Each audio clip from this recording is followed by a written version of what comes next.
אז ישיר משה ובני ישראל את השירה הזאת לאדוני, ויאמרו לאמור, השירה לאדוני כי גאוגה, סוס ורוחבו רמה וים.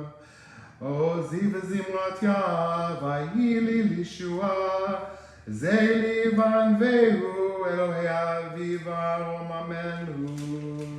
מי כמוך באלים אדוני, מי כמוך נדר בקודש, נורא תהילות תוסף אלה. I began my sermon this evening by chanting just a smidgen of this week's Torah portion. Even with my suboptimal singing voice, part of the tune was hopefully familiar to those who've heard the Torah chanted previously. However, the melody changed significantly when I chanted portions of the Song of the Sea, praise lifted up by Moses, Miriam, and the children of Israel at the shores of the Red Sea. Scholars believe that the verses of this song of celebration may be the oldest in the entire Torah. As Cantor Seth Warner explains in the Social Justice Torah commentary, the song is uniquely laid out in the Torah scroll, with words written out in a brick-like pattern with large spaces in the center of the column on alternating lines. This unusual format indicates that these verses were always sung in rhythmic verse. Think about that. When we sing Mi Chamocha in every service, we're repeating Judaism's most ancient ritual, offering those words in song just as our ancestors did 3,000 years ago, or just about, in the Jerusalem temple. No, they didn't have Rick Rex or Debbie Friedman's melody, but you get the idea. These are ancient words, and singing them is a direct link to our oldest spiritual ancestors. Cantor Warner notes that our sages teach that the tradition of singing these words is even more ancient than the temple. Moses is said to have sung the Shirah in a special voice to glorify God's saving power. This Shabbat is known as Shabbat Shirah, the Sabbath of song, or we may say the Sabbath of the song. In Hebrew, Shirah, the Song of the Sea. Cantor Warner emphasizes the significance of this part of our Torah and worship. The Shirah describes a pivotal point in our people's existence, the transition from captivity to freedom.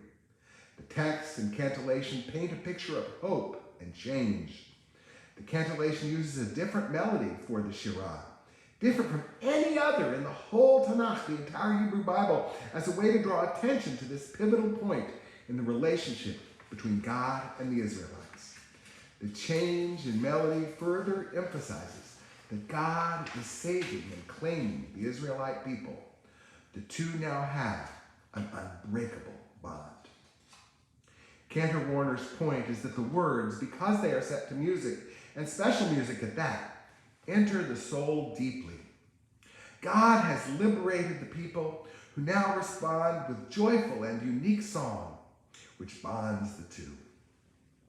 Who now, and let's not miss the cantor's even deeper point.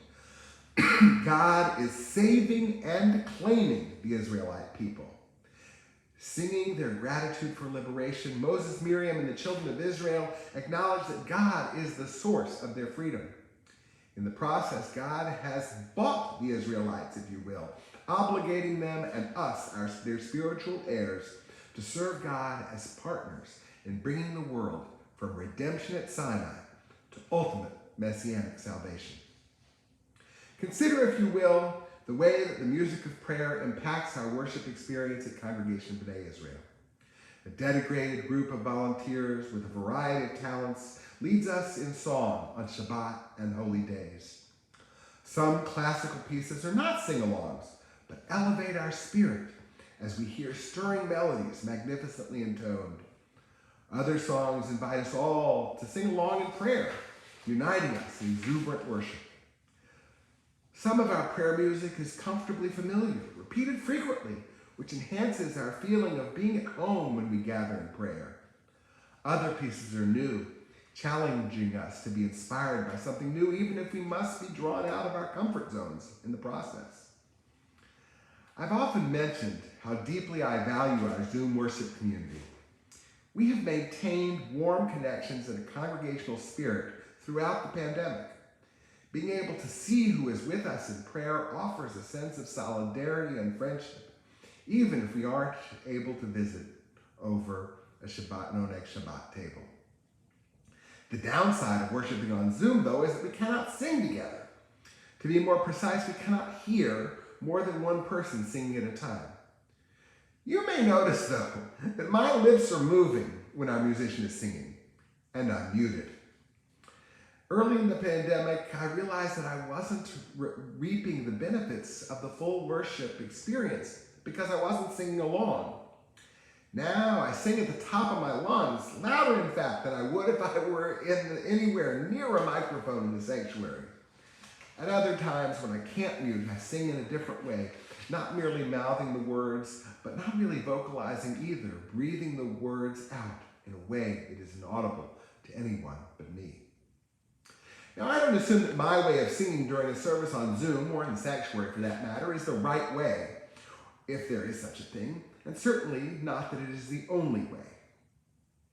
Still, I invite each of us to find a way to connect to the music of prayer, enabling the music to connect us to God, to the story of our liberation, and to our responsibility to bring redemption to all the world. This weekend, we celebrate the legacy of the Reverend Dr. Martin Luther King, Jr. As we recall the civil rights movement, we may be mindful of the extent to which activism and music were intertwined. Music expressed the drive for liberation, united the beloved community, working together to bring change, mourned devastating losses, and celebrated the greatest achievements. The civil rights movement has left a legacy of liberation music that continues to inspire. So too does our Jewish people continue to sing the songs of freedom, offering gratitude for past liberation, uniting our community and articulating a call to action seeking redemption to come. Let us ever lift up our voices in musical prayer, mournful or joyful, inspiring and soulful, individually and communally. Then may we, like our ancestors on the shores of freedom's sea, serve our God as we pledge ourselves to the mission that Moses and Miriam sang, leading the people. We are called to be God's partners